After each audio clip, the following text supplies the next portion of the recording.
భట్టి విక్రమార్క గారు అసెంబ్లీలో ప్రవేశపెట్టడం జరిగింది. బడ్జెట్ వచ్చి 3.2 crores 3.2 crores.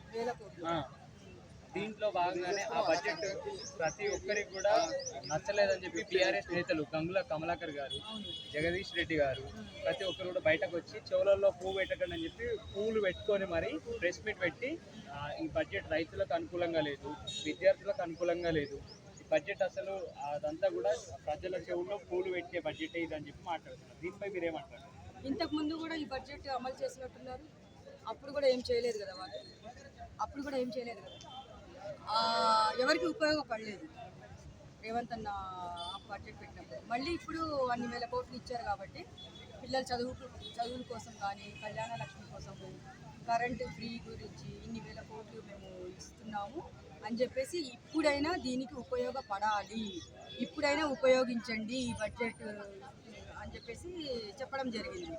కానీ అప్పుడు ఇవ్వలేదు. ఇప్పుడు కూడా ఇవ్వకుంటే మళ్ళీ ప్రభుత్వం నెక్స్ట్ వస్తుంది. మొన్నటికి మొన్న కరెంటు జీరో కరెంట్ అని చెప్పారు. కానీ కరెంట్ బిల్లులు మాత్రం చినిగిపోతున్నాయని చెప్పి అందరు చెప్పుకోవడం జరుగుతుంది. నేను మొన్నటికి మొన్న విన్నాను. జనాలు ఎట్లంటే ఎంతసేపు నేను రేవంత్ అన్న వైపే నేను సపోర్ట్ చేసుకుంటూ మాట్లాడాను.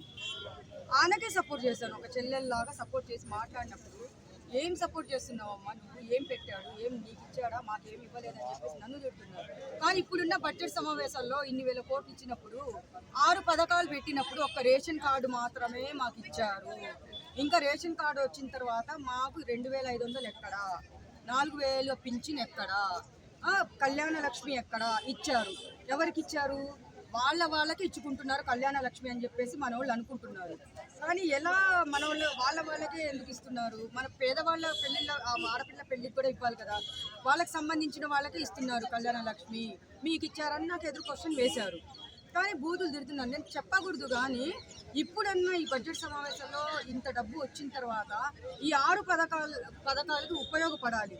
ఫస్ట్ ఏంటంటే ఉద్యోగాలు లేని వాళ్ళు చాలామంది ఉన్నారు. వాళ్ళకి ఫస్ట్ ఉద్యోగాలు రావాలి. మనకు టైం లేదు. ఇంకా 2 సంవత్సరాలు అయిపోతే 2028లో మళ్ళీ ఎలక్షన్స్ వస్తాయి.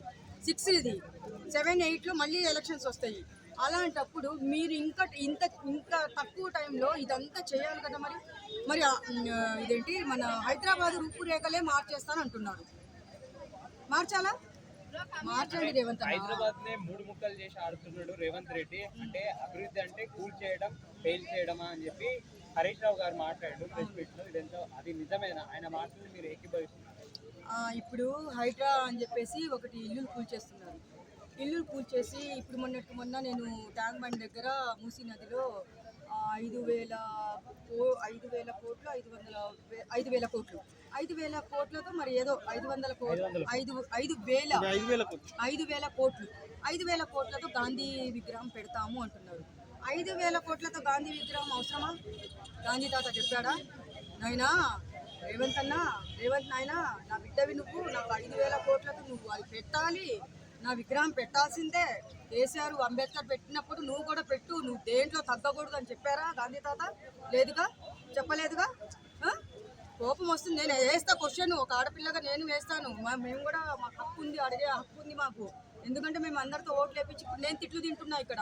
అంటే రైతు బంధు కింద 3 సార్లు ఎక్కువ కదా, ఈసారి కూడా అదే పని చేసే విధంగా ఈ బడ్జెట్ ఉంది. రైతుల పరంగా ఎటువంటి న్యాయం చేసే దిశగా ఈ బడ్జెట్ లేదని చెప్పి హరీష్ రావు గారు అంటున్నారు. ఇది ఎంతవరకు కరెక్ట్? ఇప్పుడు ఆ మాటకు వస్తే ఈ రేవంత్ అన్న గారు నోరు ఏంటంటే 1 ఎకరం ఉన్న వాళ్ళకే నేను రైతు బంధు ఇస్తాను, 3 ఎకరాలు 4 ఎకరాలు ఉన్న వాళ్ళకి నేను ఇవ్వను అంటే, ఇప్పుడు రైతులు 3 ఎకరాలున్నా 4 ఎకరాలున్నా ఇవ్వాలి. రైతు బంధు అంటే అది రైతులకి మన హక్కు, వాళ్ళకి ఇచ్చే హక్కు. రైతు బిడ్డ అన్నప్పుడు ఇప్పుడు కేసీఆర్ ఎన్ని ఎకరాలు ఉన్నది చూడలేదు ఆయన, రైతు బంధు మాత్రం ఇచ్చారు. అలాంటిది 1 ఎకరమే ఉన్న వాళ్ళకి ఇస్తానంటే మిగతా రైతులు ఎక్కడికి పోవాలి? వాళ్ళు బోర్లేసి వాళ్ళు కష్టపడాలి కదా. మరి వాళ్ళకి ఇవ్వడంలో న్యాయం ఉంది. రైతు మన హీరో కాబట్టి ఆయనకు రైతు బంధు అనేది ఆయనకు చెందాలి. ఇప్పుడున్న అన్ని వేల కోట్లు ఇచ్చినప్పుడు మళ్ళీ ఈ 6 పథకాలకి ఉపయోగపడాలి కదా. ఉపయోగించండి అన్న, ఉపయోగించండి మీరు. గత ప్రభుత్వం కంటే ఈ ప్రభుత్వం ఎక్కువ అప్పు తెచ్చిందని చెప్పి కవిత గారు, మన కేసీఆర్ గారు కవిత గారు అంటున్నారు. ఇది ఎంతవరకు కరెక్ట్? అంటే అప్పుల్లోనే ఉంటుందా రాష్ట్రం ఇప్పుడు కూడా చెప్పి మాట్లాడుతున్నారు? చెప్పండి. ఇప్పుడు వాళ్ళు అప్పులు చేసి అసెంబ్లీ ఒకటి కట్టారు. దుర్గమ్మ చెరువు వాళ్ళు ఉన్నప్పుడు ఆ 10 సంవత్సరాలు అన్నీ ఇంకా చెప్పుకుంటూ పోతే రోడ్లు హైటెక్ సిటీ దగ్గర రోడ్లు అవన్నీ కట్టారు. వాళ్ళు అప్పులు చేసినందుకు అన్నీ కట్టి చూపించారు. కానీ వీళ్ళు అప్పులు చేసి ఏం చేశారో నాకు అర్థం కావట్లేదు. ఒక అసెంబ్లీ కట్టారు, మళ్ళీ దుర్గమ్మ చెరువు దగ్గర కట్టారు, మళ్ళీ రోడ్లు వేశారు, ఇంకా చెప్పుకోవాలంటే ఇంకా అంబేద్కర్ది అది కట్టారు. ఇవన్నీ అప్పులు చేసి కట్టారు. వీళ్ళ లెక్కల్లో ఫలానా మేము ఖర్చు పెట్టామని చూపించడంలో ఉంది. కానీ వీళ్ళ అప్పు చేసి ఇది ఏం చేశారని అర్థం కావట్లేదు నాకు.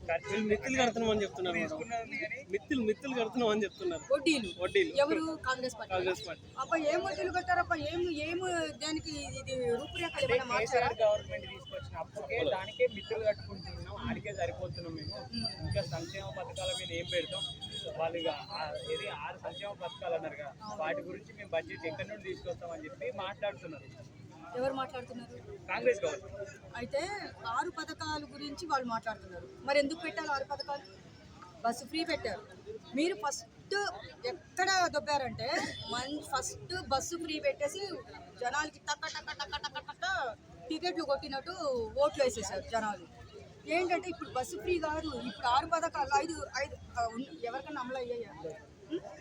ఇచ్చారు. కళ్యాణ లక్ష్మి ఎవరికి ఇచ్చారు? మీ వాళ్ళకి ఇచ్చుకున్నారు. మిగతా వాళ్ళు కరెంటు ఫ్రీ.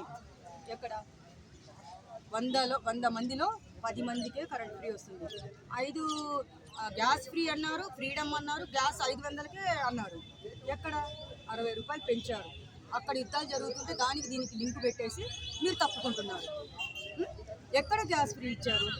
మొన్నటికి మొన్న హోటళ్ళు బంద్ అయినాయి, హాస్టళ్ళు బంద్ అయినాయి, ఎగ్జామ్స్ దగ్గర పడ్డాయి. పాపం వాళ్ళ పరిస్థితి ఏంది? ఎంత ఘోరంగా ఉంది. ఫ్రీ అన్నారు, ఫ్రీడమ్ అన్నారు. ఎక్కడుంది ఫ్రీ? ఎక్కడ ఫ్రీడమ్? ఎక్కడ జనాలకి?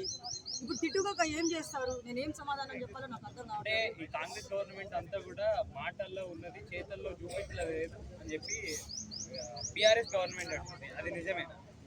ఇంకా నాకు కూడా చెప్పి చాలా అయిపోయింది. ఇప్పుడన్నా కళ్ళు తెరవండి అన్న.